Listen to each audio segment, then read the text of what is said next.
Hello students, तो आज हम इंपॉर्टेंट टॉपिक पढ़ेंगे जो कि जीओसी का जो फर्स्ट पार्ट है जनरल ऑर्गेनिक केमिस्ट्री का, इलेक्ट्रॉनिक डिस्प्लेसमेंट इफेक्ट।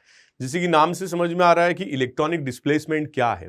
जब मॉलिक्यूल्स या आयंस बनते हैं तो जो शेयर्ड इलेक्ट्रॉन्स होते हैं, चाहे वो सिग्मा बॉन्डेड इलेक्ट्रॉन्स हो या पाई बॉन्डेड इलेक्ट्रॉन्स हो दो एटम्स के बीच में, वो अपनी जगह चेंज कर सकते हैं। स्लाइड डिस्प्लेसमेंट हो सकते हैं या कंप्लीटली डिस्प्लेस भी हो सकते हैं।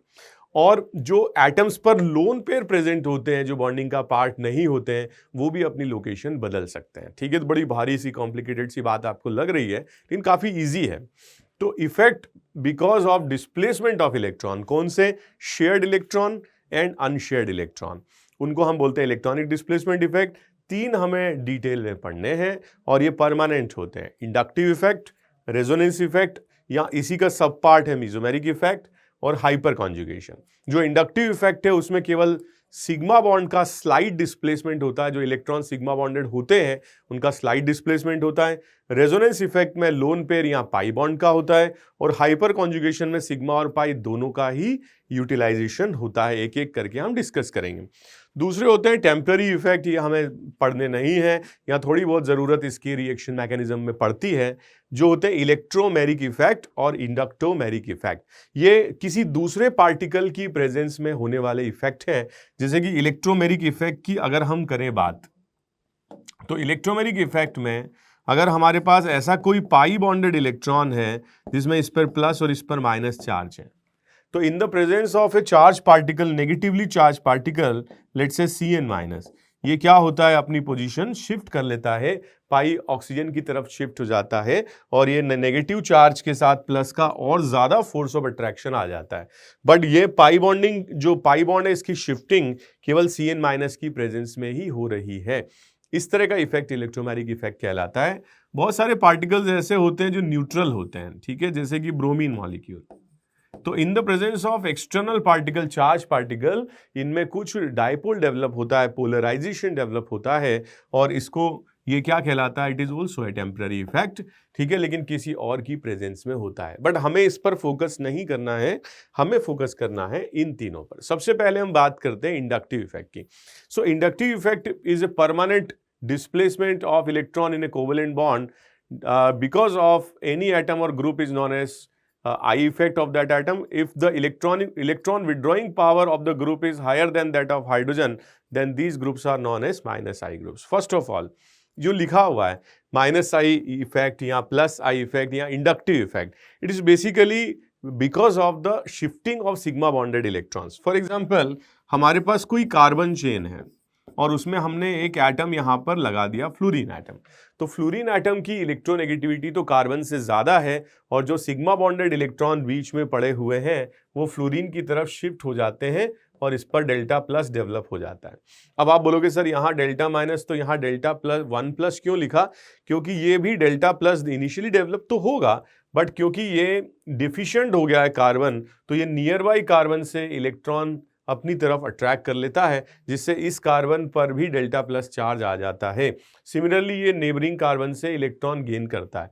जो बीच में पड़े हुए सिग्मा बॉन्डेड इलेक्ट्रॉन है, जो मतलब दोनों न्यूक्लियस को ज्वाइन करने वाली लाइन की डायरेक्शन में है, उनका पोलराइजेशन हो गया है एक डायरेक्शन में। सो हम ये बोल सकते हैं it is the permanent displacement of sigma bonded electrons in a covalent bond. Okay, it is a permanent displacement. और ये केवल मतलब इस मॉलिक्यूल की बात करें तो लेफ्ट टू राइट इसका क्या हुआ है? माइग्रेशन। अब इस कार्बन चेन में देखा जाए तो डेफिशिएंसी प्रोड्यूस की है इसने, और डेफिशिएंसी प्रोड्यूस की है इसीलिए ये इलेक्ट्रॉन विड्रॉइंग ग्रुप कहलाता है या माइनस आई ग्रुप कहलाता है। ऐसी सीरीज आप लोगों ने पढ़ी भी होगी, NF3+, NR3+, NH3+, NO2CN, SO3H, aldehyde, carboxylic acid, fluorine, chlorine, bromine, iodine, OH, NH2, alkyne, phenyl and alkyne. जो भी है, हम रेफरेंस किसको लेते हैं? हाइड्रोजन को। तो इसको आप माइनस आई कंसीडर ना करें, ठीक है, इसको ना करें कंसीडर। बहुत सारी चीजें हैं यहाँ पर जो हम कंपेयर भी कर सकते हैं, जैसे फ्लोरीन है, क्लोरीन है, ब्रोमीन है, आयोडीन है। इनमें क्या है? साइज का बहुत मेजर डिफरेंस है, और जब हम top to bottom periodic table में जाते हैं तो रेडियस इन एटम्स का बढ़ता है, और जो इलेक्ट्रॉन्स हैं, शेयर्ड इलेक्ट्रॉन्स, उनकी दूरी न्यूक्लियस से बढ़ती है। तो इस डायरेक्शन में जाने पर जो माइनस आई इफेक्ट है वो कम हो जाता है। ठीक है, सिमिलरली यहाँ अगर अपन देखें OH और NH2 में अगर अपन देखें तो OH का ज़्यादा इसलिए है क्योंकि OH की इलेक्ट्रोनेगेटिविटी, O की इलेक्ट्रोनेगेटिविटी N से ज़्यादा है, इसलिए इसका माइनस आई ज़्यादा है। सिमिलरली अगर अपन बात करें तो यहाँ पर अल्काइन है, pH है और अल्कीन है। तो अल्काइन में जो कार्बन का हाइब्रिडाइजेशन स्टेट है वो sp है और अल्कीन में क्या है, sp2 है। ठीक है, जैसे कि फिनाइल की बात करें तो इसमें भी sp2 है और अल्कीन में भी sp2 है। तो इलेक्ट्रोनेगेटिविटी सबसे ज़्यादा किसकी है? ठीक है, इलेक्ट्रोनेगेटिविटी सबसे ज़्यादा है किसकी? sp कार्बन की। और क्योंकि sp कार्बन की इलेक्ट्रोनेगेटिविटी ज़्यादा है तो क्या होगा, यहाँ पर इसकी इलेक्ट्रोनेगेटिविटी ज़्यादा है इसलिए इसका माइनस आई सबसे ज़्यादा होगा। ओके, और फिर ये sp2 कार्बन का होगा और फिर इसका विनाइल ग्रुप का यहाँ पर होगा। ओके, तो इसको हम यहाँ पर ऐसे लिख सकते हैं। ओके, तो यहाँ पर ये भी sp2 है और ये भी sp2 है, लेकिन यहाँ पर क्या हो रहा है कि दोनों तरफ sp2 कार्बन है, मोर नंबर ऑफ एटम्स है जो sp2 है और इसकी इलेक्ट्रॉन विड्रॉइंग पावर इससे तो ज़्यादा हो जाती है।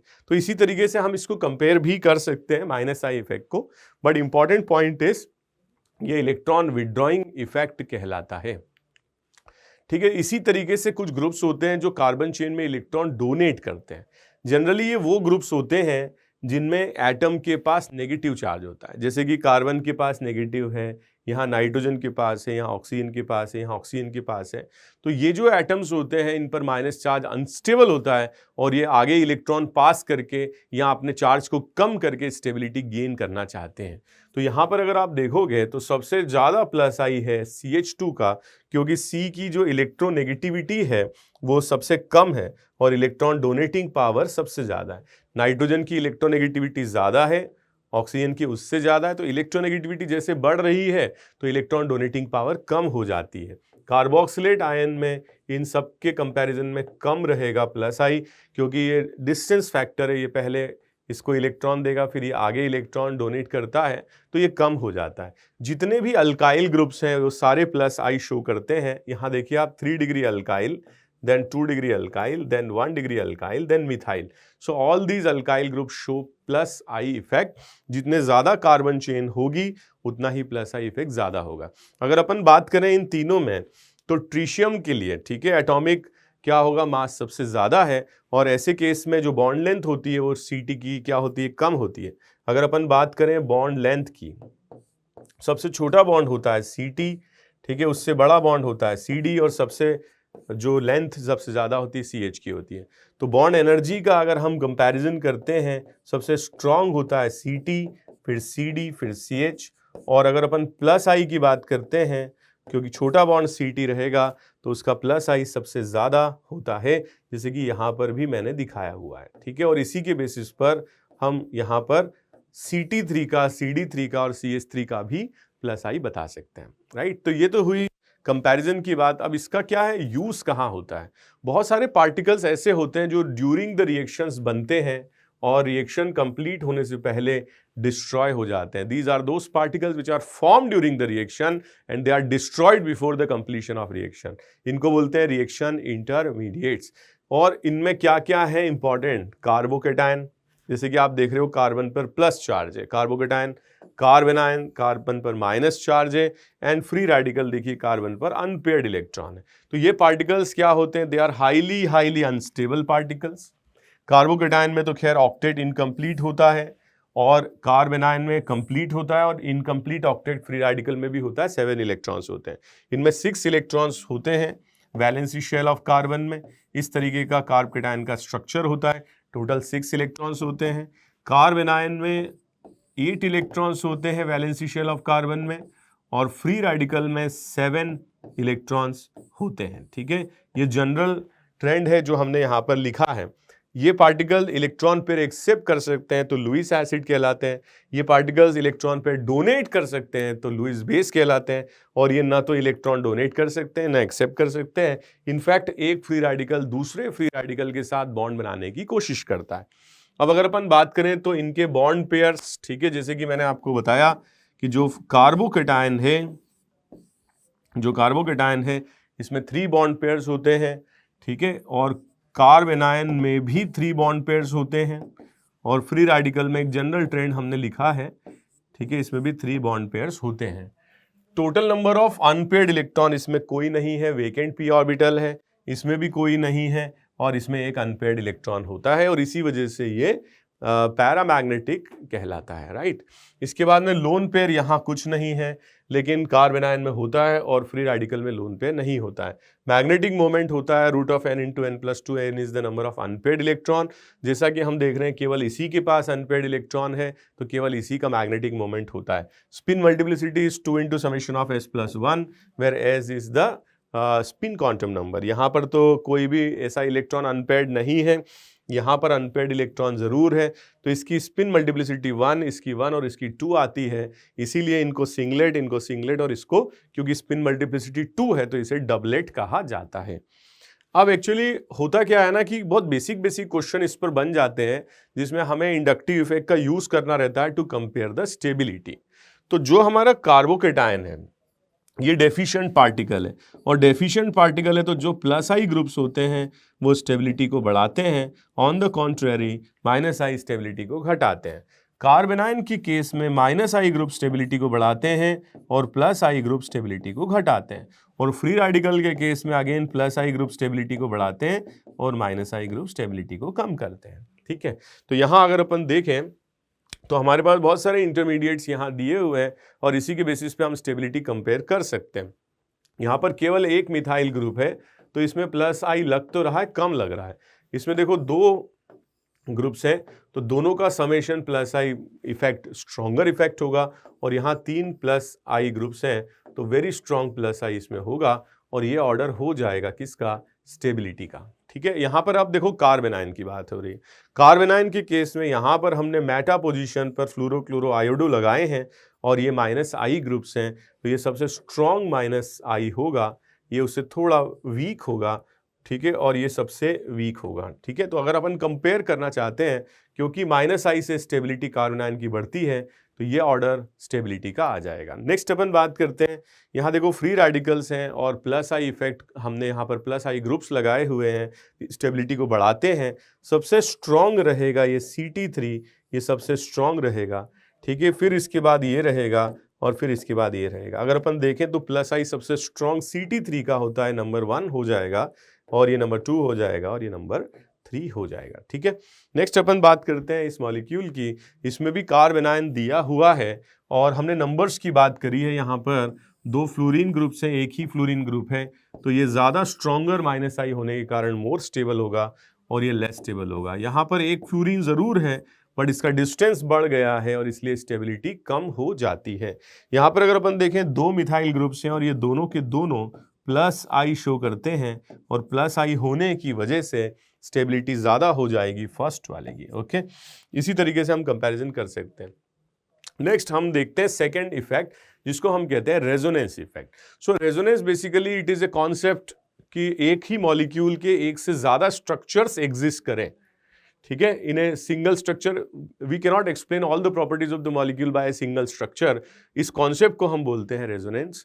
और जो स्ट्रक्चर्स हम बनाते हैं to explain the properties of molecule उनको बोलते हैं रेजोनेटिंग स्ट्रक्चर्स या canonical structures. First of all जैसे बहुत सारे हमने एग्जाम्पल्स देखे हैं जहाँ पर हम एक स्ट्रक्चर से मॉलिक्यूल को हम बना ही नहीं सकते हैं, एक से ज़्यादा लुईस डॉट स्ट्रक्चर की हमें ज़रूरत पड़ती है और इन लुईस डॉट स्ट्रक्चर्स को हम बोलते हैं रेजोनेटिंग स्ट्रक्चर्स या कैनोनिकल स्ट्रक्चर्स। ये डबल हेड एरो से सेपरेट किए जाते हैं। These structures are helpful in the explanation of chemical reactivity. और ये जो दोनों ही स्ट्रक्चर्स होते हैं, जो एक से ज़्यादा स्ट्रक्चर जो बनते हैं रेजोनेटिंग स्ट्रक्चर्स, ये अनरियल होते हैं। होते तो रेजोनेटिंग स्ट्रक्चर्स हैं, कहलाते कैनोनिकल स्ट्रक्चर या रेजोनेटिंग स्ट्रक्चर से, मगर ये अनरियल होते हैं। जो एक्चुअल स्ट्रक्चर होता है वो इसका हाइब्रिड होता है और हाइब्रिड को हम ऐसे बना सकते हैं, पार्शियल बॉन्ड्स हम यहाँ पर बना सकते हैं और पार्शियल बॉन्ड जब यहाँ पर बनते हैं तो इस स्ट्रक्चर को हम बोलते हैं रेजोनेंस हाइब्रिड स्ट्रक्चर। और ये स्ट्रक्चर मॉलिक्यूल की आयन की प्रॉपर्टी को कंप्लीटली एक्सप्लेन कर पाता है, जिसको हम बोलते हैं रेजोनेंस हाइब्रिड। तो हमारे पास क्या क्या कंडीशंस होनी चाहिए रेजोनेंस के लिए? जो भी आइटम्स रेजोनेंस में पार्ट ले रहे हैं वो एक प्लेन में होने चाहिए। सारे आइटम्स के पास या तो p ऑर्बिटल या d ऑर्बिटल होने चाहिए। ये कंडीशन है कि पाई को आप लोन पेयर में, लोन पेयर को आप पाई में, एक पाई को दूसरे पाई में और एक लोन पेयर को दूसरे लोन पेयर में आप कन्वर्ट कर सकते हो, लेकिन सिग्मा बॉन्ड्स का कोई चेंज नहीं होना चाहिए और जो एटम्स की लोकेशन है वो भी नहीं बदलनी चाहिए। इसी के बेसिस पर बहुत सारे स्ट्रक्चर्स की हम ड्राइंग यहाँ पर कर सकते हैं, जैसे कि यहाँ आप देख रहे हैं कॉन्जुगेटेड सिस्टम कहलाते हैं। तो एक कॉन्जुगेटेड सिस्टम में क्या रहता है मैं आपको बताऊं। कॉन्जुगेटेड सिस्टम में, एक मिनट, कॉन्जुगेटेड सिस्टम इस तरीके से बन सकता है, एक डबल बॉन्ड, एक सिंगल बॉन्ड और एक लोन पेयर। ओके, तो इस तरीके से ये बन सकता है, जिसके अंदर आप क्या देख रहे हैं कि ये लोन पेयर पाई बॉन्ड में और ये पाई बॉन्ड लोन पेयर में कन्वर्ट हो सकता है। और इस तरीके के जो स्ट्रक्चर्स होते हैं, ये जब ये जो पाई बॉन्ड का या इलेक्ट्रॉन्स पेयर का हम जो शिफ्टिंग कराते हैं, लोकेशन को चेंज करते हैं, माइग्रेशन कराते हैं, और ये रेजोनेटिंग स्ट्रक्चर्स हम ड्रॉ कर सकते हैं या इनको कैनोनिकल स्ट्रक्चर्स हम बोल सकते हैं। तो जहाँ पर देखोगे आपकी जो OH ग्रुप है, इसके रेस्पेक्ट में ये चार्ज केवल ऑर्थो पोजीशन पर आया। ठीक है, ऑर्थो पोजीशन मतलब जो भी OH ग्रुप है या जो भी ग्रुप है उसके रेस्पेक्ट में जो नियर बाई पोजीशंस हैं या नियर बाई लोकेशन है बेंजीन में, ये कहलाती है ऑर्थो, सामने वाली पोजीशन कहलाती है पैरा और ये कहलाती है मेटा। तो आप देखोगे कि जो चार्ज है पहले ऑर्थो पर आया, फिर पैरा पर आया, फिर ऑर्थो पर आया और फिर चला गया। ठीक है, तो इसका मतलब यह है कि जो रेजोनेंस इफेक्ट है ये बेंजीन में ट्रांसफर तो हो सकता है, लेकिन कहाँ पर, ऑर्थो और पैरा पोजीशन पर ट्रांसफर हो सकता है। ठीक है, जैसे कि दूसरा अगर अपन केस देखते हैं, यहां देखिए आप double bond, single bond and vacant orbital, double, single and vacant orbital. ठीक है, तो ये इस तरीके का रेजोनेटिंग स्ट्रक्चर है और इसके अंदर क्या होता है, एक पाई दूसरे पाई बॉन्ड में कन्वर्ट होता है। यहां पर भी अगर आप देखोगे तो जो पॉजिटिव चार्ज है ये ऑर्थो पोजीशन पर, फिर पैरा पोजीशन पर और फिर ऑर्थो पोजीशन पर आ सकता है। ठीक है, बहुत सारे बच्चे इसको समझ नहीं पाते हैं। जो भी ग्रुप लगा हुआ है, मान लीजिए कि यहां लगा हुआ है ग्रुप, तो इसके रेस्पेक्ट में ये दोनों पोजीशंस ऑर्थो हैं, ये पैरा है और ये मेटा है। तो चार्ज का जो भी चार्ज की शिफ्टिंग हो रही है, यहाँ रेजोनेटिंग जो इफेक्ट है वो ट्रांसफर हो रहा है बेंजीन में, वो ऑर्थो और पैरा पर ही होता है। ओके, इसी तरीके से देखो ये एक और एग्जाम्पल है जिसमें एक डबल बॉन्ड है, फिर एक सिंगल बॉन्ड है, फिर एक डबल बॉन्ड है। तो इसी तरीके का जो माइग्रेशन है ये भी क्या हो सकता है, रेजोनेटिंग स्ट्रक्चर्स हम यहाँ से बना सकते हैं। This is another very important example जिसमें हम रेजोनेटिंग स्ट्रक्चर्स बना सकते हैं। तो एक पाई को दूसरे एटम के लोन पेयर में और एक पाई को दूसरे पाई में हम कन्वर्ट कर सकते हैं, और इसी तरीके का RS जैसे हमने बनाया था, ठीक है, कुछ उस तरीके का RS हम यहाँ पर भी बना सकते हैं। एक बार ये प्लस चार्ज यहाँ आ गया तो अगेन ये कहाँ कहाँ शिफ्ट होगा, अब हम अच्छी तरह से जानते हैं कि ये शिफ्ट होगा ऑर्थो और पैरा पोजीशन पर। ठीक है, तो ये प्लस चार्ज ऑर्थो से फिर पैरा फिर ऑर्थो पर जाएगा, जैसे कि इन स्ट्रक्चर्स में हमने बनाया भी हुआ है। ओके, इसके बाद देखो ये हमारा रिपीटेटिव केस है, जैसे कि डबल, सिंगल और लोन पेयर। तो यहाँ पर देखिए जो लोन पेयर है ये पाई में और ये पाई लोन पेयर में कन्वर्ट होगा, चार्ज यहाँ आ जाएगा, फिर ये नेगेटिव चार्ज यहाँ आ जाएगा। ठीक है, फिर हम इसको इस तरीके से माइग्रेट करके यहाँ ला सकते हैं। तो इस तरीके से RS हम बना सकते हैं। अब क्या होता है कि जो भी रेजोनेटिंग स्ट्रक्चर्स हमने बनाए हैं वो अनरियल होते हैं। ठीक है, और अनरियल होते हैं तो इंपॉर्टेंट हो जाता है ये बताना कि भैया हाइब्रिड स्ट्रक्चर क्या है, क्योंकि मॉलिक्यूल की प्रॉपर्टी को कौन एक्सप्लेन कर पाता है, हाइब्रिड। तो जैसे कि मैंने इस स्ट्रक्चर को बनाया, तो इसके लिए हम बना सकते हैं कुछ इस तरह से। ये दोनों एक दूसरे के रेजोनेटिंग स्ट्रक्चर्स हैं या कैनोनिकल स्ट्रक्चर्स हैं।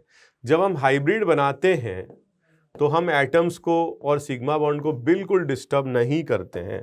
चेंज क्या करते हैं, पाई बॉन्ड, तो कभी वहाँ पर है कभी यहाँ पर है, तो पार्शियली मैंने दिखा दिया, और यहाँ पर क्या आ जाएगा, चार्ज को भी मैंने डिस्ट्रीब्यूट कर दिया। इस तरीके से मैं रेजोनेंस हाइब्रिड बना सकता हूँ। ओके, जैसे कि अगर अपन बात करते हैं इस मॉलिक्यूल की, यहाँ पर भी देखो आप रेजोनेटिंग स्ट्रक्चर हम इस तरीके से ड्रॉ कर सकते हैं। ओके, तो इस तरह के रेजोनेटिंग स्ट्रक्चर जब हम बनाते हैं तो एटम्स की पोजीशन और सिग्मा बॉन्ड की पोजीशन को हमने फिक्स कर दिया। जो पाई बॉन्ड है कभी इन दोनों के बीच में है कभी इन दोनों के बीच में है, तो हम पार्शियल बनाते हैं, और जो माइनस चार्ज है वो हम इस तरीके से ड्रॉ करते हैं। ठीक है। जैसे कि अगर अपन इस मॉलिक्यूल की इस आयन की बात करते हैं तो यहां पर भी हम रेजोनेटिंग स्ट्रक्चर्स बना सकते हैं कुछ इस तरह से। अब क्या करना है, हमें जो लोकेशन है एटम्स की वो नहीं बदलनी है, ठीक है, वो वही रहेगी, लेकिन जो पाई बॉन्ड है वो डिस्ट्रीब्यूट हो रहा है सभी जगह पर। तो ऐसे बना सकते हैं, या और सिंपल इसको बना सकते हैं हम, कई जगह पे आप देखोगे ऐसे बनाया हुआ होता है। जो प्लस चार्ज है वो तीनों एटम्स पर डिस्ट्रीब्यूटेड है इसी तरीके से। तो कभी कभी आप बुक्स में ऐसा भी देखते हैं कि प्लस चार्ज बीच में आ गया है। ओके, तो इस तरीके से हम रेजोनेंस हाइब्रिड बना सकते हैं। नेक्स्ट अपन बात करते हैं जैसे कि इस मॉलिक्यूल की है, ये न्यूट्रल मॉलिक्यूल है। अब न्यूट्रल मॉलिक्यूल है तो यहाँ देखो condition double single lone pair, इसने इलेक्ट्रॉन डोनेट किया, पाई शिफ्ट होके यहाँ आ गया, तो इस पर माइनस आ गया, इस पर प्लस आ गया, ठीक है। तो ये दोनों ही रेजोनेटिंग स्ट्रक्चर्स हैं और जो इसका हाइब्रिड है वो कुछ ऐसे बन रहा है, ठीक है। सिग्मा बॉन्ड हमने फिक्स रखे हैं, एटम फिक्स रखे हैं, पाई बॉन्ड को देखो पार्शियल बनाया है, और चार्ज कभी इस पर प्लस है उस पर माइनस है, तो इस पर डेल्टा प्लस और उस पर डेल्टा माइनस हमने बनाया है। ओके, तो इस तरीके से हम कर सकते हैं। फिर इसकी एक इंपॉर्टेंट एप्लीकेशन है aromaticity. Aromaticity is a property of cyclic molecules, और बहुत इंपॉर्टेंट प्रॉपर्टी है क्योंकि एरोमेटिसिटी एक्स्ट्रा स्टेबिलिटी देती है साइक्लिक मॉलिक्यूल्स को। या कुछ ऐसे मॉलिक्यूल्स भी होते हैं जो एंटी एरोमेटिक होते हैं, जिनमें अनपेयर्ड इलेक्ट्रॉन्स होते हैं और एक्स्ट्रा अनस्टेबल भी हो जाते हैं। तो ऐसी प्रॉपर्टी क्या कहलाती है, एरोमेटिसिटी कहलाती है। सो एरोमेटिसिटी सबसे इंपॉर्टेंट बात यह है कि दे प्रोवाइड एक्स्ट्रा स्टेबिलिटी। ऐसे कंपाउंड्स एरोमेटिक होते हैं जो क्या होते हैं, साइक्लिक होते हैं, प्लेनर होते हैं, और उनमें कॉन्जुगेशन होता है। मतलब सारे एटम जो साइक्लिक रिंग को फॉर्म कर रहे हैं, all atoms which are forming cyclic ring should participate in resonance, इसी को हम कॉन्जुगेशन कहते हैं, ठीक है। और जितने भी इलेक्ट्रॉन डीलोकेलाइज होते हैं, अपनी पोजीशन चेंज करते हैं, उनका नंबर होता है 4n+2, जो कि हकल्स रूल भी है। आप सोचेंगे सर n क्या है, n कोई भी इंटीजर हो सकता है, मतलब इसकी वैल्यू अगर 0 है तो 2π इलेक्ट्रॉन अगर आने पर 2π इलेक्ट्रॉन अगर आता है साइक्लिक, प्लेनर और कॉन्जुगेटेड सिस्टम में तो वो भी एरोमेटिक है। 1 लेने पर 6 आता है तो 6π इलेक्ट्रॉन वाला भी एरोमेटिक है, लेकिन बीच में 3 या 4 या 5 वाला नहीं है, ठीक है। अगर हम 2 रखते हैं तो 10π इलेक्ट्रॉन वाला भी है, 14π इलेक्ट्रॉन वाला भी है। तो इनमें से कोई वैल्यू मैच हो रही है 2, 6, 10, 14, तब वो एरोमेटिक है। 3, 4 या कॉन्जुगेशन ही नहीं है या साइक्लिक ही नहीं है तो फिर वो एरोमेटिक की कैटेगरी में नहीं जाता है, ठीक है। इसी का रिवर्स होता है एंटी एरोमेटिक कंपाउंड, जो एक्स्ट्रा अनस्टेबल कंपाउंड्स होते हैं, और उनमें क्या होता है, वही जो चीज़ें एरोमेटिक में हमने देखी, साइक्लिक होना चाहिए, प्लेनर होना चाहिए और कॉन्जुगेटेड होना चाहिए, ठीक है। मगर इनमें जो नंबर ऑफ पाई इलेक्ट्रॉन्स है जो रेजोनेंस में पार्ट लेते हैं वो 4n π होने चाहिए। अगर n की वैल्यू 1 है तो 4, 2 है तो 8, 12, 16, इसके बीच में कहीं वैल्यू अगर आती है तो वो एंटी एरोमेटिक की कैटेगरी में नहीं जाते हैं। जो भी कंपाउंड एरोमेटिक हो या एंटी एरोमेटिक हो, इसके अलावा अगर है जैसे साइक्लिक ही नहीं है, कॉन्जुगेटेड ही नहीं है, प्लेनर ही नहीं है, तो वो कंपाउंड्स कहलाते हैं नॉन एरोमेटिक। और ये बड़ा इंपॉर्टेंट है सिमिलर मॉलिक्यूलर फॉर्मूला वाले कंपाउंड्स के लिए। सिमिलर मॉलिक्यूलर फॉर्मूला वाले कंपाउंड्स के लिए सबसे स्टेबल होता है एरोमेटिक, फिर नॉन, और सबसे कम स्टेबल होता है एंटी एरोमेटिक, ठीक है। तो ये इंपॉर्टेंट है। कुछ क्वेश्चंस हैं, जैसे कि ये है हमारे पास आयन, अगर ऐसा कुछ दिया जाए तो ये देखो ये साइक्लिक है, ठीक है, ये आइटम sp2 या sp2 तो प्लेनर भी है, कॉन्जुगेटेड भी है। किस तरीके से कॉन्जुगेटेड, डबल सिंगल वेकेंट, सारे आइटम्स रेजोनेंस में पार्ट ले रहे हैं। और 2π इलेक्ट्रॉन कौन से हैं, केवल ये 2π इलेक्ट्रॉन है जो रेजोनेंस में पार्ट ले रहे हैं, और ये एरोमेटिक सिस्टम है। ओके, इसके बाद आप देखो ये भी नेक्स्ट क्वेश्चन है, साइक्लिक है, ठीक है, प्लेनर भी है। ये जो लोन पेयर वाला कार्बन एटम है ये भी sp2 है, क्योंकि जब कोई लोन पेयर रेजोनेंस में पार्ट ले रहा होता है तो उसको हम हाइब्रिडाइजेशन में काउंट नहीं करते हैं।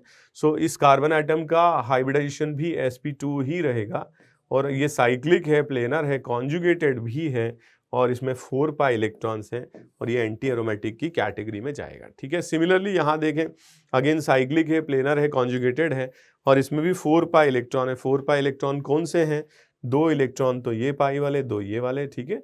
यहाँ पर देखो 2 इलेक्ट्रॉन ये और 2 जो रेजोनेंस में पार्ट लेंगे, ठीक है, तो ये भी एंटी एरोमेटिक होगा। अब देखो इसमें देखो साइक्लिक तो है, मगर ये कार्बन आइटम पर ना प्लस है ना माइनस है ना फ्री रेडिकल है, न्यूट्रल है, तो 2 हाइड्रोजन आइटम्स होंगे और 2 हाइड्रोजन आइटम मतलब 4 सिग्मा बॉन्ड हो गए, मतलब ये sp3 हो गया और sp3 होते ही अब रेजोनेंस ब्रेक हो गया, ठीक है। एक भी देखा sp3 एटम तो दिल से निकला ना मतलब नॉन एरोमेटिक।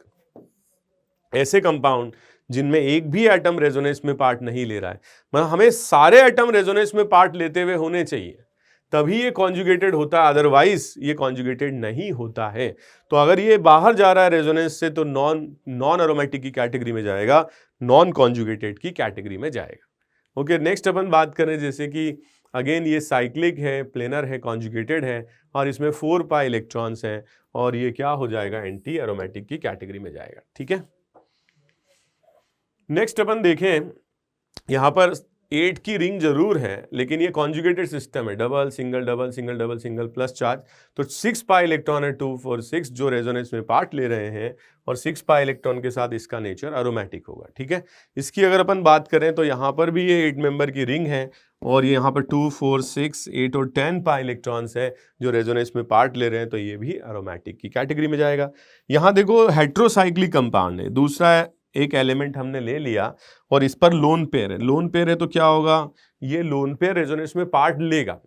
बहुत सारे लोन पेयर्स ऐसे होते हैं जिनके बिना कॉन्जुगेशन पूरा नहीं होगा, अगर आप इसका आरएस बनाओगे तो आप ये पाओगे कि ये लोन पेयर रेजोनेंस में पार्ट ले रहा है और इसलिए इसको लोन पेयर को काउंट करेंगे। तो 2 4 और 6 पाई इलेक्ट्रॉन के साथ इसका भी नेचर एरोमेटिक हो जाएगा, ठीक है। इसके बाद देखो ये जो स्ट्रक्चर है इसमें भी नाइट्रोजन के पास लोन पेयर तो है, मगर इस लोन पेयर में क्या हो रहा है, ध्यान से देखें, ये लोन पेयर तो रेजोनेंस में जा रहा है, सॉरी ये पाई बॉन्ड तो रेजोनेंस में जा रहा है, मगर ये लोन पेयर लोकेलाइज्ड है, ठीक है। ये लोन पेयर रेजोनेंस में नहीं जा सकता है, इट इज बिकॉज कि ऑलरेडी p ऑर्बिटल इन सारे एटम्स के पास हैं जो आपस में पैरेलल जो रेजोनेंस कर रहे हैं, मगर ये लोन पेयर तो रेजोनेंस में नहीं जा सकता, लोकेलाइज्ड है। सिमिलरली यहां देखो 2 लोन पेयर, एक इस पर और एक इस पर, और ये भी लोकेलाइज्ड लोन पेयर्स हैं, ठीक है। यहां देखो आप एक लोन पेयर यहां है और एक लोन पेयर यहां है, ये तो रेजोनेंस में जाएगा क्योंकि इसके बिना रेजोनेंस कंप्लीट नहीं होगा, क्योंकि इसके पास पहले से पाई बॉन्ड है तो ये रेजोनेंस में जाने वाला नहीं है। ये लोन पेयर क्या होगा, ये लोन पेयर होगा लोकेलाइज्ड लोन पेयर, ठीक है। तो ये लोन पेयर लोकेलाइज्ड लोन पेयर की कैटेगरी में जाएगा। एक मिनट, ठीक है। तो ये इसकी अगर अपन बात करें तो ये जो लोन पेयर है ये तो है लोकेलाइज्ड और ये है डीलोकेलाइज्ड, ठीक है। ये क्या है, लोकेलाइज्ड, ये भी लोकेलाइज्ड, और ये क्या है, एक ही है लोन पेयर, ठीक है, 2 नहीं है, यही वाला लोन पेयर है, ठीक है। और कुछ प्रॉब्लम्स है इसमें, तो ये वाला लोन पेयर ही है जो लोकेलाइज्ड है। तो अगर अपन बात करें इसमें 6 पाई इलेक्ट्रॉन्स है, ये एरोमेटिक की कैटेगरी में जाएगा। इसमें भी 6 पाई इलेक्ट्रॉन्स हैं, ये एरोमेटिक की कैटेगरी में जाएगा। इसमें 2 + 2 4 + 2 6 पाई इलेक्ट्रॉन्स है, ये भी एरोमेटिक की कैटेगरी में ही जाएगा। ओके, तो ये बड़े इंटरेस्टिंग एग्जांपल्स हैं, ऐसे ही और भी एग्जांपल्स हैं। ये वाला क्वेश्चन भी हम देख लेते हैं। फ्यूरान का स्ट्रक्चर है, तो इस फ्यूरान के स्ट्रक्चर में अगर आप ध्यान से देखोगे तो यहाँ पर 2 लोन पेयर हैं ऑक्सीजन के पास, एक लोन पेयर ही होगा जो रेजोनेंस में जा सकता है और उसी को हम काउंट करेंगे। 2 4 और 6 और 6 पाई इलेक्ट्रॉन के साथ इसका नेचर भी एरोमेटिक होगा, ठीक है। यहाँ अगर आप देखोगे तो 2 4 और 6, यहाँ पर भी 6 पाई इलेक्ट्रॉन्स हैं और ये एरोमेटिक की कैटेगरी में जाएगा। अब एक बात का ध्यान रहे, जो सिंगल साइक्लिक रिंग्स होती हैं, मोनोसाइक्लिक रिंग्स, जो 7 या उससे बड़े या उससे ज्यादा एटम्स से बनती है, जैसे ये 7 एटम से बन रही है, तो ऐसी साइक्लिक रिंग कभी भी एंटी एरोमेटिक नहीं हो सकती है। जैसे कि अगर अपन इसको प्लेनर मानते हैं, तो अगर ये प्लेनर होता तो इसमें कितने पाई इलेक्ट्रॉन होते, 8 पाई इलेक्ट्रॉन, तो ये एंटी एरोमेटिक होता। लेकिन anti aromatic is less stable and aromatic is more stable, तो ये क्या होता है, नॉन प्लेनर चला जाता है, ठीक है। नॉन प्लेनर जाने से कम ये नॉन एरोमेटिक में तो चला जाता है, जो कि मोर स्टेबल कंडीशन है। और इसीलिए मैंने बोला आपको 7 या उससे बड़ी मोनोसाइक्लिक रिंग, ठीक है, कभी भी एंटी एरोमेटिक नहीं होगी। इनफैक्ट वो नॉन प्लेनर जाके नॉन एरोमेटिक बना लेगी अगर उसमें 4n पाई इलेक्ट्रॉन आ रहे होंगे, 4n पाई इलेक्ट्रॉन। लेकिन अगर एरोमेटिक है, जैसे इसमें 6 पाई इलेक्ट्रॉन आ रहे हैं, तो ये तो मोर स्टेबल है, तो देयर इज नो रिक्वायरमेंट कि ये नॉन एरोमेटिक में या नॉन प्लेनर में कन्वर्ट हो, ठीक है। तो 13 क्वेश्चन में ये 8 पाई इलेक्ट्रॉन के साथ नॉन एरोमेटिक हो जाएगा। ओके, नेक्स्ट अपन देखते हैं, इसी का एक सबसेट है रेजोनेंस इफेक्ट का, जिसको हम बोलते हैं mesomeric effect. So mesomeric effect is, यह एक सब पार्ट है रेजोनेंस इफेक्ट का। तो polarity developed in conjugated system by interaction of lone pair और pi bond present in parallel orbital is known as mesomeric effect, ठीक है। सबसे पहली बात, इसको थोड़ा सा मैं समझा देता हूं। जैसे कि मान लो मैंने क्या किया, यहां पर बेंजीन के साथ यहां पे मैंने एल्डिहाइड लगा दिया। अब एल्डिहाइड लगाने से क्या होगा मुझे, कि ये पाई बॉन्डेड इलेक्ट्रॉन्स हैं जो आपस में इंटरेक्ट कर रहे हैं, रेजोनेंस कर रहे हैं, और इनके रेजोनेंस की वजह से जो हमारी ऑर्थो पोजीशन है, बेंजीन की ऑर्थो पोजीशन, इसमें इलेक्ट्रॉन कम हो जाएंगे, डेफिशिएंसी आ जाएगी इलेक्ट्रॉन की, कम हो जाएंगे। मतलब ये ऐसा इफेक्ट है रेजोनेंस इफेक्ट जो बेंजीन में इलेक्ट्रॉन डेंसिटी को कम कर रहा है, और इसीलिए ये क्या कहलाता है, जैसे हमने -I लिखा था, वैसे इसको हम -M इफेक्ट या -R इफेक्ट हम लिख सकते हैं, ठीक है। तो ये जो ग्रुप्स होते हैं, इनको कैसे पहचाने, बहुत सारे ग्रुप्स होते हैं जो -M शो कर सकते हैं। काफ़ी सिंपल है, आप ऐसा कोई कॉम्बिनेशन बेंजीन से लगा हुआ देखें, जैसे X डबल बॉन्ड Y या X ट्रिपल बॉन्ड Y, ठीक है, 2 बॉन्ड या 3 बॉन्ड, और दूर वाला एटम जो कि Y है, इसकी इलेक्ट्रोनेगेटिविटी X से ज़्यादा होनी चाहिए, Y की इलेक्ट्रोनेगेटिविटी X से ज़्यादा होनी चाहिए, ठीक है। या फिर ऐसा कोई एटम जो सबसे पहला एटम बेंजीन से लगा है, उसके पास क्या हो, वेकेंट ऑर्बिटल हो, ठीक है, उसके पास क्या हो, वेकेंट, ठीक है, ऑर्बिटल हो। अब वेकेंट ऑर्बिटल कौन सा हो सकता है, या तो P हो सकता है या D हो सकता है, लेकिन पहले एटम के पास वेकेंट ऑर्बिटल होना चाहिए। जैसे कि मैं इन सबको देखूं तो NO2 जो ग्रुप है मेरा, इसमें देखो डबल बॉन्डेड एटम्स हैं और O की इलेक्ट्रोनेगेटिविटी N से ज्यादा है, ये -M शो करेगा। जैसे साइनाइड ग्रुप है, N की इलेक्ट्रोनेगेटिविटी कार्बन से ज्यादा है, -I शो करेगा। सल्फोनिक एसिड, O की इलेक्ट्रोनेगेटिविटी S से ज्यादा है, ठीक है। एल्डिहाइड, कीटोन, एसिड हैलाइड, तो इन सब में सिमिलैरिटी है, दूर वाले एटम की इलेक्ट्रोनेगेटिविटी पास वाले एटम से ज्यादा है, ठीक है। ये सब -M ग्रुप्स कहलाते हैं। कुछ ग्रुप्स ऐसे होते हैं जो इलेक्ट्रॉन डोनेट करने का काम करते हैं। तो अगर मान लीजिए कि पहला एटम जो हमारा है, जैसे मान लो कि O एटम, मतलब पहले एटम के पास लोन पेयर है, क्या है, लोन पेयर है। तो अगर ये इलेक्ट्रॉन डोनेट करता है तो ऑर्थो पोजीशन पर इलेक्ट्रॉन रिचनेस आ जाती है, इलेक्ट्रॉन डेंसिटी बढ़ जाती है, और यही इलेक्ट्रॉन डेंसिटी फिर कैरी फॉरवर्ड होकर के पैरा पर चली जाती है। मतलब ये इलेक्ट्रॉन डोनर एटम कहलाता है, और ऐसे ग्रुप्स को हम +M ग्रुप्स या +R ग्रुप्स कहते हैं। इसमें क्या होना चाहिए, जो हमारा फर्स्ट एटम है उसके पास लोन पेयर होना चाहिए। जैसे आप देख रहे हो एस्टर, तो फर्स्ट एटम के पास देखो लोन पेयर है। यहाँ देखो फ्लोरीन, क्लोरीन, ब्रोमीन, सब के पास फर्स्ट एटम के पास लोन पेयर है, ठीक है। जैसे आप देख रहे हो NH2, फर्स्ट एटम के पास लोन पेयर है, NHR, OH, OR, NH, ठीक है। तो ये इंपॉर्टेंट बात है कि फर्स्ट एटम के पास लोन पेयर हो, या सेम इलेक्ट्रोनेगेटिविटी के या सेम एटम्स जो डबल बॉन्ड बना लेते हैं, तो यहां पर हम ला सकते हैं इलेक्ट्रॉन पेयर, कैसे, बाय शिफ्टिंग, इस तरीके से। तो ये एटम्स भी +M इफेक्ट शो कर सकते हैं, ओके, क्योंकि यहां पर इलेक्ट्रॉन का, पाई बॉन्ड का माइग्रेशन दोनों तरफ कराया जा सकता है because of same electronegativity.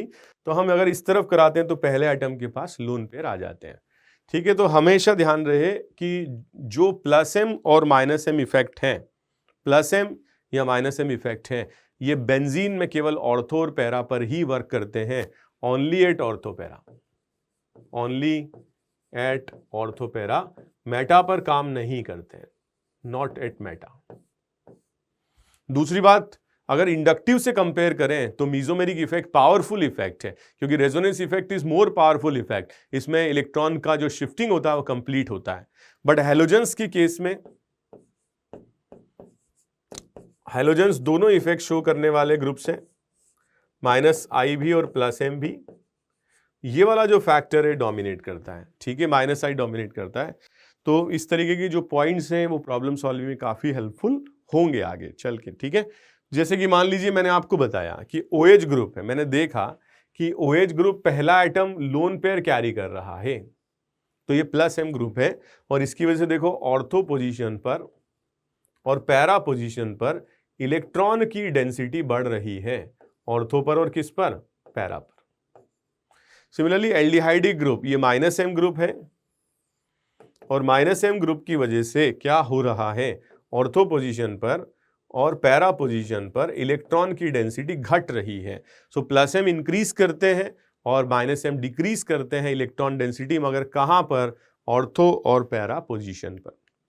Okay, तो एक और इंपॉर्टेंट पॉइंट है इसमें रेजोनेंस एनर्जी, और रेजोनेंस एनर्जी एक्चुअल में क्या है, it is the difference of energy between resonance hybrid and most stable resonating structure.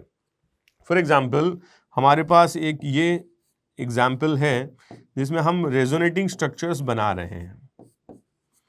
तो ये दो रेजोनेटिंग स्ट्रक्चर्स हैं, ठीक है, दो रेजोनेटिंग स्ट्रक्चर्स हैं।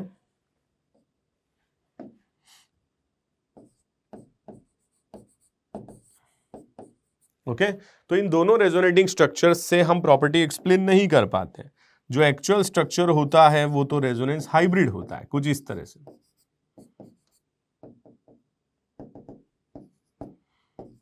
ठीक है, तो इन दोनों में से कौन ज्यादा स्टेबल है, ये वाला, क्योंकि इसमें minus charge more electronegative atom पर।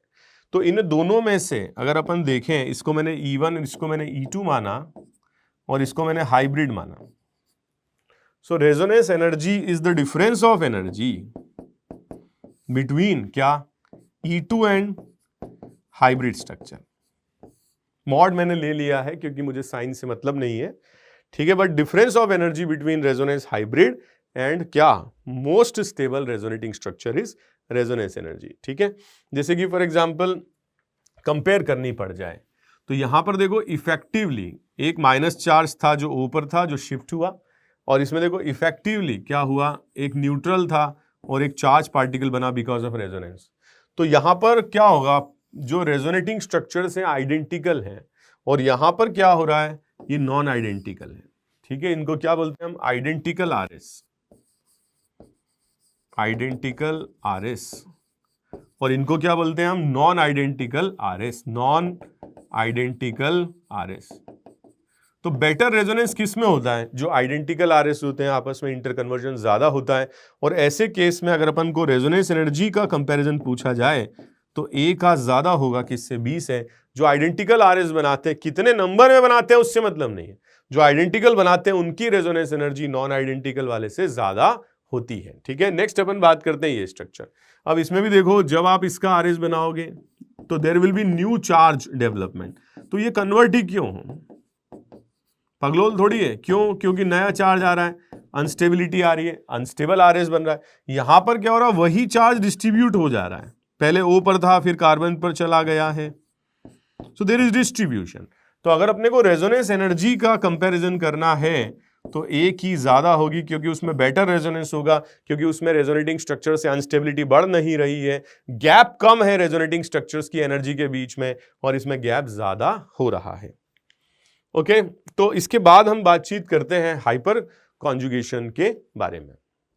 तो बच्चों बात करते हैं हाइपर कॉन्जुगेशन की। हाइपर कॉन्जुगेशन जो है इसमें दोनों का ही इन्वॉल्वमेंट होता है, सिग्मा का भी और पाई का भी, और इसीलिए इसे सिग्मा पाई रेजोनेंस भी कहा जाता है। तो हमें किस किस में चेक करना है, हमें अल्कीन में चेक करना है। अल्कीन के लिए जो नेबरिंग कार्बन है ये कार्बन अल्फा कार्बन कहलाता है। ठीक है, जो sp3 कार्बन sp2 कार्बन के बिल्कुल पास में जुड़ा होता है वो sp3 कार्बन अल्फा कार्बन कहलाता है, और ये सारे H atoms alpha H atoms कहलाते हैं। ठीक है, इसमें होता क्या है, जो सिग्मा बॉन्ड है वो पाई में और जो पाई है वो लोन पेयर में कन्वर्ट होता है। क्योंकि सिग्मा पाई में कन्वर्ट हो रहा है इसलिए इसे सिग्मा पाई रेजोनेंस कहते हैं। और इस तरीके का हाइपर कॉन्जुगेशन स्ट्रक्चर बनता है। इसको हम रेजोनेटिंग स्ट्रक्चर नहीं बोल सकते हैं क्योंकि इसमें सिग्मा बॉन्ड टूट रहा है, तो ये रेजोनेटिंग स्ट्रक्चर नहीं होगा, हाइपर कॉन्जुगेशन स्ट्रक्चर होगा। यहां देखो जीरो बॉन्ड आ गए सी और एच के बीच में, और इसीलिए इसको नो बॉन्ड रेजोनेंस भी कहते हैं। नो बॉन्ड रेजोनेंस भी हम कहते हैं। ठीक है, कोई जरूरी तो नहीं है कि यही एच रेजोनेंस करें, ये भी कर सकता है, और बारी बारी से सारे सी एच बॉन्ड ब्रेक होके हाइपर कॉन्जुगेशन करते हैं। इसीलिए अल्फा एच की काउंटिंग इंपॉर्टेंट हो जाती है अल्कीन्स के लिए, और यहां अल्फा एच की काउंटिंग 3 होगी।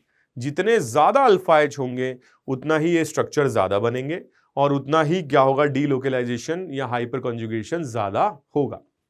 ओके, तो इस तरीके के जो स्ट्रक्चर्स होते हैं हाइपर कॉन्जुगेशन स्ट्रक्चर्स कहलाते हैं। न सिर्फ अल्कीन में, ये कार्बोकेटायन में भी हम डिफाइन करते हैं। जो कार्बोकेटायन के पास वाला कार्बन है वो अल्फा कार्बन कहलाता है। इसमें भी वही करना है हमें, सिग्मा कन्वर्ट्स टू पाई, ठीक है, ये बनाना है, इसलिए इसको सिग्मा पाई रेजोनेंस कहते हैं। इसमें केवल सिग्मा बॉन्ड, ठीक है, वेकेंट पी ऑर्बिटल में जाता है। ओके, और यहां पर क्या होता है, जो सिग्मा बॉन्डेड इलेक्ट्रॉन हैं, ठीक है, वो पाई बॉन्ड में कन्वर्ट होते हैं। यहां पर sigma bonded electron pi bond में कन्वर्ट होते हैं, मगर ये वेकेंट पी ऑर्बिटल में जाते हैं इलेक्ट्रॉन, और यहां पर पाई बॉन्ड में कन्वर्ट होते हैं। ठीक है, जो पाई स्टार होता है, जो वेकेंट पड़ा होता है, उसमें ये सिग्मा बॉन्डेड इलेक्ट्रॉन है वो चले जाते हैं। तो यहां पर अगर आप ध्यान दोगे तो इसके लिए भी अल्फा एच की काउंटिंग इंपॉर्टेंट हो जाती है। जितने ज्यादा अल्फा एच होंगे उतने ज्यादा हाइपर कॉन्जुगेशन स्ट्रक्चर्स बनते हैं। ठीक है, इसी तरीके से हम बेंजीन से जुड़े हुए अल्काइल ग्रुप में भी इसको समझ सकते हैं। एक तरीके से ये अल्कीन ही है। ठीक है, ये पाई बॉन्ड हो गया, ये अल्फा कार्बन जो sp3 है, तो यहां पर भी क्या होगा, sigma bonded electron converts to pi and pi converts to lone pair, और इन दोनों के बीच में आ जाता है डबल बॉन्ड, इस पे लोन पेयर आ जाता है। तो ये भी एक तरीके से हाइपर कॉन्जुगेशन है। इसको अल्फा कार्बन और इसमें देखेंगे तो अल्फा H3 हो जाएंगे। बट इस हाइपर कॉन्जुगेशन की वजह से जो बेंजीन रिंग के ऑर्थो पोजीशन है उस पर चार्ज आ गया नेगेटिव, और ये ऑर्थो पोजीशन वाला चार्ज पैरा पोजीशन तक कैरी होता है। तो इसका मतलब ये ऐसा इफेक्ट जो इलेक्ट्रॉन दे रहा है, और इसीलिए इसको हम बोलते हैं प्लस एच इफेक्ट। और अगेन जैसे हमारा प्लस एम इफेक्ट है उसी तरीके से प्लस एच इफेक्ट भी है, और ये ऑर्थो और पैरा पोजीशन पर इलेक्ट्रॉन डेंसिटी को बढ़ाता है।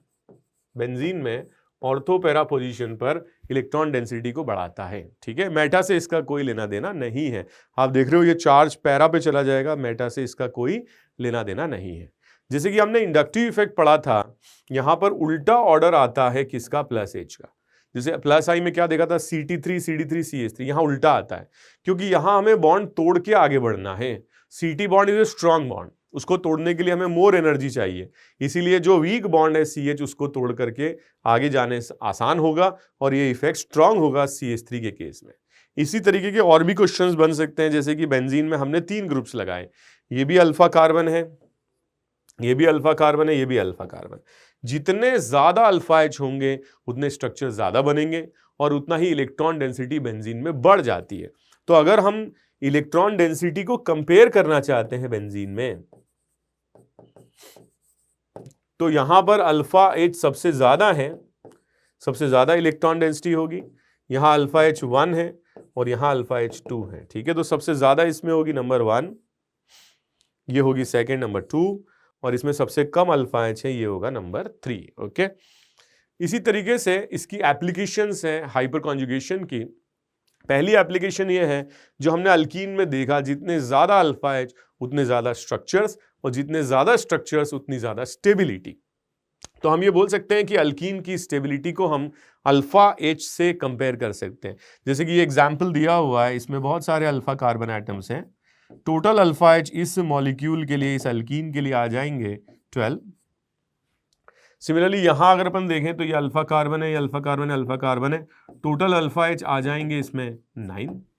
इसमें देखो अल्फा कार्बन 2 ही हैं, टोटल 6 आ जाएंगे। तो जो स्टेबिलिटी है दैट इज प्रोपोर्शनल टू क्या, number of that is proportional to number of alpha H atoms. जितने ज्यादा अल्फा एच एटम्स होंगे उतनी ही स्टेबिलिटी ज्यादा होगी, या हम ये बोल सकते हैं कि ये मोस्ट स्टेबल होगा इसमें, ठीक है, ये मोस्ट स्टेबल होगा, ये फर्स्ट, ये सेकंड और ये थर्ड, ठीक है, on the basis of alpha H हम कंपेयर कर सकते हैं। उसी तरीके से इस चीज को और आगे बढ़ाते हुए हीट ऑफ हाइड्रोजनेशन भी कंपेयर करवाया जा सकता है। जैसे कि मान लो हमारे पास ये 3 मॉलिक्यूल्स हैं, तो हीट ऑफ हाइड्रोजनेशन जो है it is the amount of heat released जब एक मोल कंपाउंड जो अनसैचुरेटेड कंपाउंड है वो हाइड्रोजनेट होकर के अल्केन बनाता है। तो सबसे पहले तो आप ये देखो इन तीनों में पाई बॉन्ड्स बराबर हैं। अगर पाई बॉन्ड बराबर नहीं होते तो उसमें ज्यादा हम हीट ऑफ हाइड्रोजनेशन बोलते जनरली, जिसमें पाई बॉन्ड ज्यादा होते हैं। लेकिन पाई बॉन्ड अगर बराबर हैं तो हम अल्फा एच काउंट कर लें, जैसे इसमें अल्फा एच है 0 और इसमें अल्फा एच है 3 और इसमें अल्फा एच है 6, ठीक है। तो जो स्टेबिलिटी है ये इसकी सबसे कम है, फिर इसकी ज्यादा है, इससे उसकी सबसे ज्यादा है। मगर एचओएच जो है it is inversely related to what, stability of alkene. Stability of alkene कब होगा ये तब होगा जब number of pi bonds equal होंगे, ठीक है। If number of pi bonds equal, तब हम ये लगा सकते हैं, ओके। तो अगर हमारे पास में ये लीस्ट स्टेबल है तो इसी का एचओएच सबसे ज्यादा होगा, फिर इसका होगा और फिर इसका होगा, ठीक है। तो इस तरह से हम कंपेयर कर सकते हैं। एक और इंपॉर्टेंट कंपैरिजन हम इसमें कर सकते हैं, वो है बॉन्ड लेंथ का। आप देखो कि जब ये हाइपर कॉन्जुगेशन होगा तो sigma will convert into pi and pi into lone pair. तो ये वाला जो बॉन्ड है 1 और 2 के बीच में, ये था डबल बॉन्ड, अब क्या बन गया, सिंगल बॉन्ड। तो मैं ये बोल सकता हूं कि बॉन्ड ऑर्डर कार्बन कार्बन कौन सा वाला 1 2 के बीच में, बॉन्ड ऑर्डर इज डिक्रीजिंग, क्योंकि 2 से 1 बन रहा है तो हाइपर कॉन्जुगेशन की वजह से बॉन्ड ऑर्डर डिक्रीज करता है, ठीक है। सो बॉन्ड लेंथ क्या होगी, बॉन्ड ऑर्डर अगर डिक्रीज करता है तो बॉन्ड लेंथ बढ़ जाती है। जैसे कि अगर अपने पास में ये 3 मतलब हमारे पास स्ट्रक्चर्स हैं तो हम इसमें कंपेयर कर सकते हैं, राइट, हम इसमें कंपेयर कर सकते हैं। या मान लीजिए कि मैं आपको एक ऐसा कंपैरिजन देता हूं, जैसे मान लीजिए हमारे पास ये मॉलिक्यूल है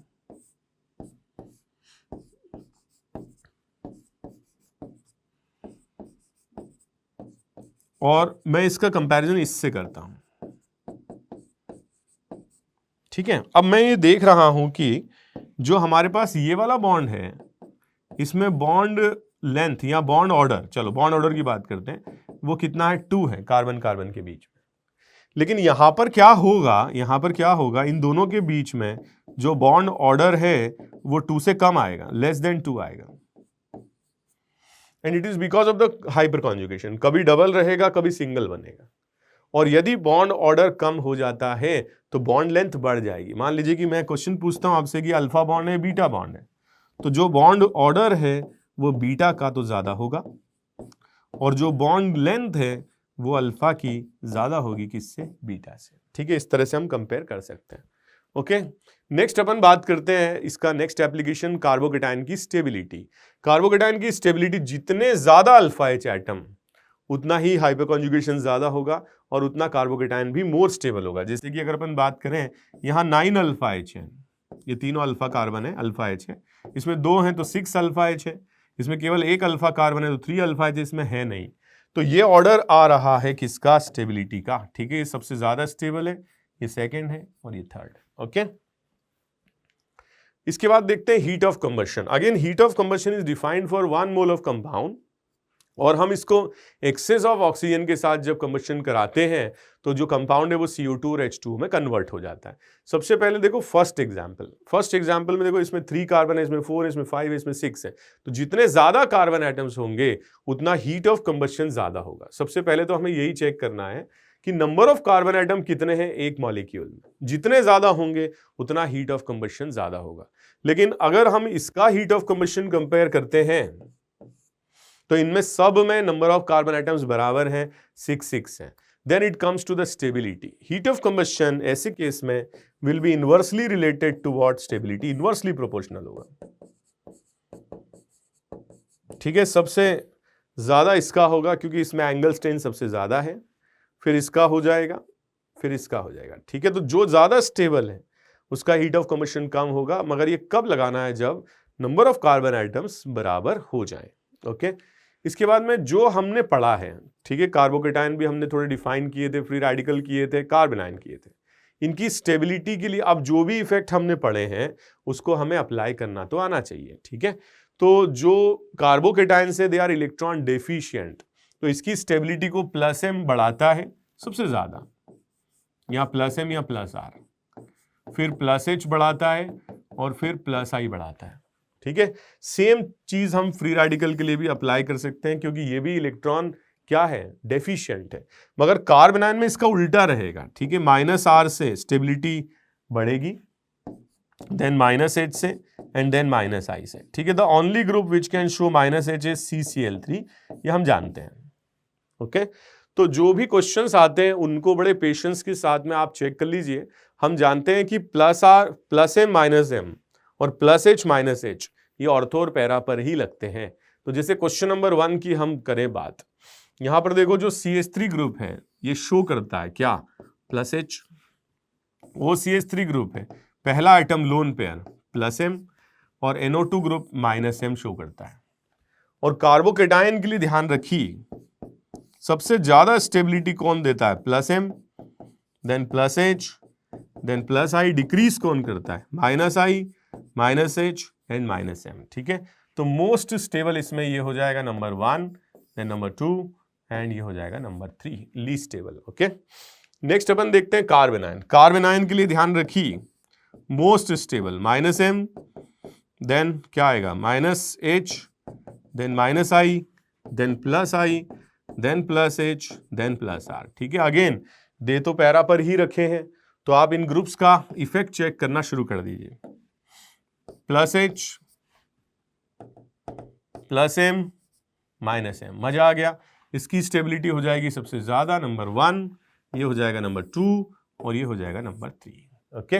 नेक्स्ट अपन देखें, यहां पर देखो ये जो कार्बोकेटायन है इसकी जो स्टेबिलिटी है ये क्या होगी, कम हो जाएगी, ठीक है। इनफैक्ट ये हमें लगता तो है कि RS बनाएगा, बट एक्चुअली होता क्या है, इलेक्ट्रॉन विड्रॉइंग ग्रुप के पास में है और ये इलेक्ट्रॉन क्या है, दूर है, ठीक है। दोनों तरफ हाइपर कॉन्जुगेशन लग रहा है।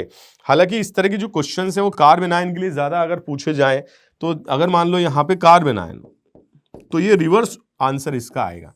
मान लीजिए यहाँ कार्बन आयन, तो कार्बन आयन है तो यहाँ पर जरूर इसका क्या होगा, रेजोनेंस हो जाएगा ऑक्सीजन के साथ और इस पर आ जाएगा माइनस चार्ज और इसकी स्टेबिलिटी बढ़ जाएगी, जैसा कि हम इनोलेट रिएक्शंस में देखते भी हैं कि फर्स्ट स्टेप इनोलेट रिएक्शंस में अल्डोल कंडेंसेशन में यही बनता है carbon ion, because of more stability, okay.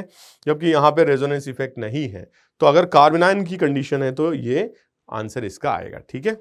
Next अपन देखते हैं फ्री रेडिकल। अब देखो फ्री रेडिकल, यहाँ पर रेजोनेंस इफेक्ट हो रहा है, से double single unpaired electron, double single यहाँ पर अनपेयर्ड दूर है, तो ये इसका आंसर आ जाएगा, बिकॉज ये फ्री रेडिकल रेजोनेंस में पार्ट ले रहा है और ये फ्री रेडिकल रेजोनेंस में पार्ट तो नहीं ले रहा है, ठीक है। ये क्वेश्चन तो रिपीट हो गया, मैंने बताया था आपको।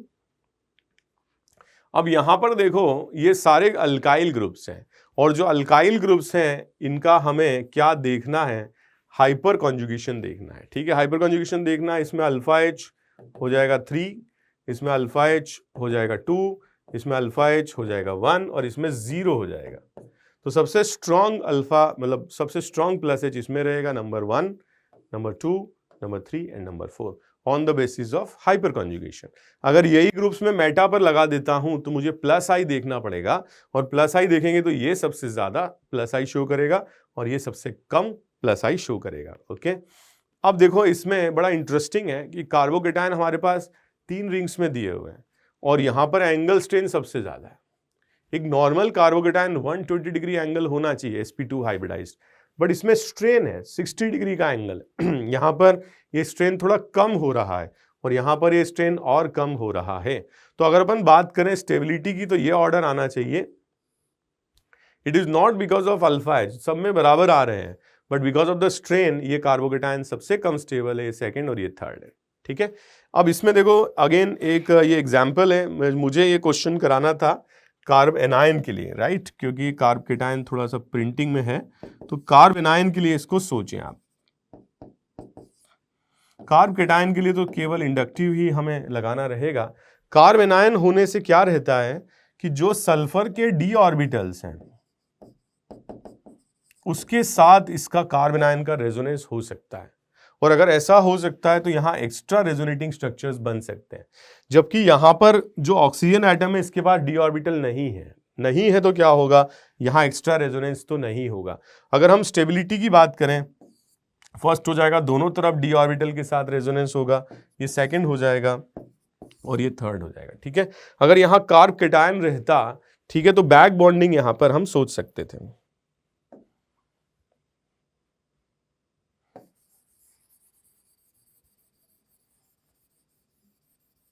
ठीक है, तो यहां पर क्या होगा, अगर हमारे पास यहां पर कार्ब कैटायन है तो क्या होगा, यहां पर ऑक्सीजन का जो लोन पेयर है ये वेकेंट ऑर्बिटल के साथ बैक बॉन्डिंग करेगा। अब ये सिमिलर साइज के ऑर्बिटल हैं, ठीक है, 2p ऑक्सीजन का भी है और कार्ब कैटायन का भी 2p है। और यहां देखो सिमिलर नहीं है, 2p ऑक्सीजन का है, सॉरी कार्बन का है, और 3p सल्फर का है। तो यहां पर बेटर ओवरलैपिंग होगी और यहां पर उतनी बेटर ओवरलैपिंग नहीं होगी, तो आंसर पलट जाएगा। ठीक है, ये ज्यादा स्टेबल होगा, फिर ये। लेकिन कार्ब एनायन आएगा तो वहां रेजोनेंस होगा डी ऑर्बिटल की वजह से, और यहां रेजोनेंस नहीं होगा। तो इस तरीके के क्वेश्चंस पूछे जा सकते हैं, थोड़ा सा आप अलर्ट रहें। ठीक है, एरोमेटिक से रिलेटेड भी क्वेश्चन आ सकते हैं, जैसे कि मान लीजिए आपसे पूछा जाए कि इन दोनों कार्ब एनायन में से कौन ज्यादा स्टेबल है।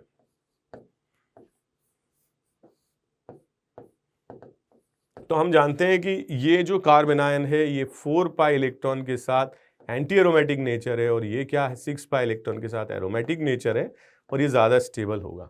तो अपार्ट फ्रॉम द नॉर्मल जो बातें हमने करी, इसके अलावा भी बहुत सारी चीज़ें हैं जैसे एरोमेटिसिटी, जिससे क्वेश्चंस बन सकते हैं, और उन सब के लिए आप लोगों को थोड़ा सा अलर्ट रहना चाहिए।